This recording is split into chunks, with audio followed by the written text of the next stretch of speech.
नमस्कार शेतकरी मित्रांनो, स्वागत आहे आपलं कृषी मित्र रोशन या यूट्यूब चॅनलवरती। शेतकरी मित्रांनो, आपण आज जाणून घेणार आहोत 2 फूट अंतरावरती टोकन यंत्राने सोयाबीनची लागवड।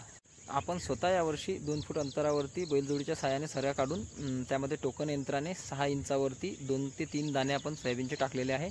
शेतकरी मित्रांनो, दरवर्षी आपण शक्यतोवर ट्रॅक्टरच्या सहाय्याने किंवा बैलजोडीच्या सहाय्याने तिफनने पेरणी करत असतो, परंतु आपण यावर्षी 2 फुटावरती सरी काढून टोकन यंत्राने लागवड केली आहे। याच्याबद्दल आपण थोडक्यात जाणून घेऊया, आपण कसं नियोजन केलं आहे ते।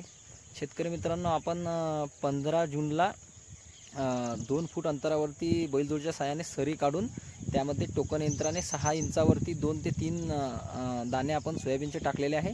आणि सोयाबीन निघल्याच्या नंतर आपण त्याला एकरी एक बॅग 15-15-15ची दिलेली आहे। आणि 20 दिवसाच्या आत आपण त्याची एक तणनाशकची फवारणी केली आहे। त्यामध्ये आपण BSF कंपनीचं ओडीसी घेतलं होतं, त्याचा रिझल्ट पण आपल्याला चांगला मिळाला होता, परंतु त्या तणनाशकमुळे थोडं सोयाबीन पिवळं पडलेलं होतं, त्यामुळे आपल्याला त्याच्यावरती एक कीटकनाशकचा फवारा घ्यावा लागला। त्यामध्ये आपण झिंक घेतलं होतं आणि त्याच्यानंतर 25 दिवसानंतर परत खताचा दुसरा डोस टाकला आपण। त्यामध्ये आपण 10-26-26-1 आणि 25 किलो युरिया असा एकरी 1.5 बॅग आपण टाकले।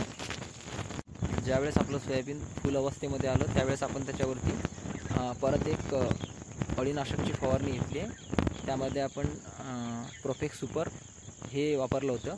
आणि त्याच्यानंतर परत आपण ज्यावेळेस आपल्या सोयाबीनला थोड्याशा पापड्या लागल्या त्यावेळेस परत आपण एक फवारणी घेतली।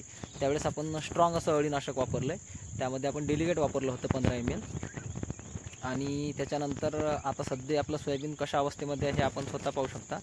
शेतकरी मित्रांनो, शक्यतोवर सोयाबीन हे टोकन यंत्राने जर पेरलं तर खरंच खूप म्हणजे चांगला रिझल्ट भेटतो आहे। आणि सोयाबीनची हाईट जास्त वाढत पण नाही आहे, कारण की त्याला असं मोकळी हवा वगैरे लागते, तर त्यामुळे ते वाढत नाही आहे। शेतकरी मित्रांनो, आपलं सोयाबीन आता कसं आहे याचा फोटो मी तुम्हाला साईडला टाकतोय, तो तुम्ही पाहू शकता।